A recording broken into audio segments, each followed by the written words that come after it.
Fogueira aqui no pé de serra, Vila de Hidrolândia. Pé de serra na chegada da Fonte Grande, Hidrolândia. Hidrolândia, a vila mais serrana da região de Irecê.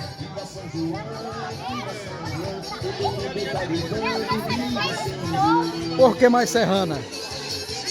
Porque além de ficar Hidrolândia, além de ficar perto do pé de serra,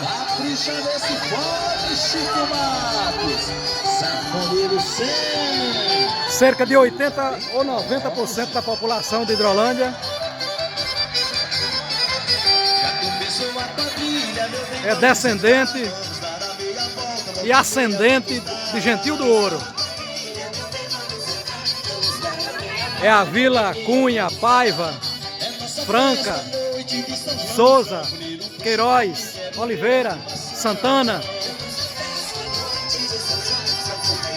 Praticamente os mesmos sobrenomes da cidade de Gentil do Ouro. Por isso que eu digo que Hidrolândia é a vila mais serrana da região de Irecê, do município de Ibaí.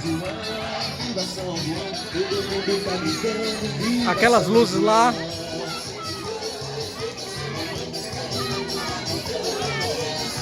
ali é uma parte de Hidrolândia. Olha o colégio lá, Colégio Riacho de Areia, aquelas luzes maiores.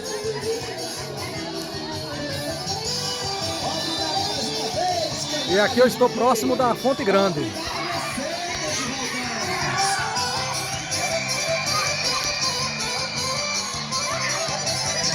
Para aquele lado ali a Fonte Grande.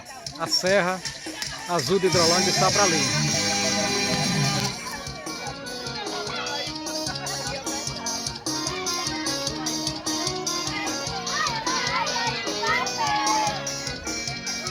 E a meninada esperando a fogueira cair. É na frente da casa do meu amigo Tim de Job. Já é tradição essa fogueira aqui do pé de serra de Hidrolândia.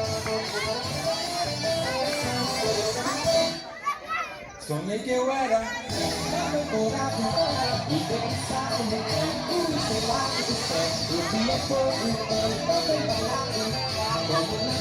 o professor Romeu Queiroz fazendo esse registro no dia 23 de junho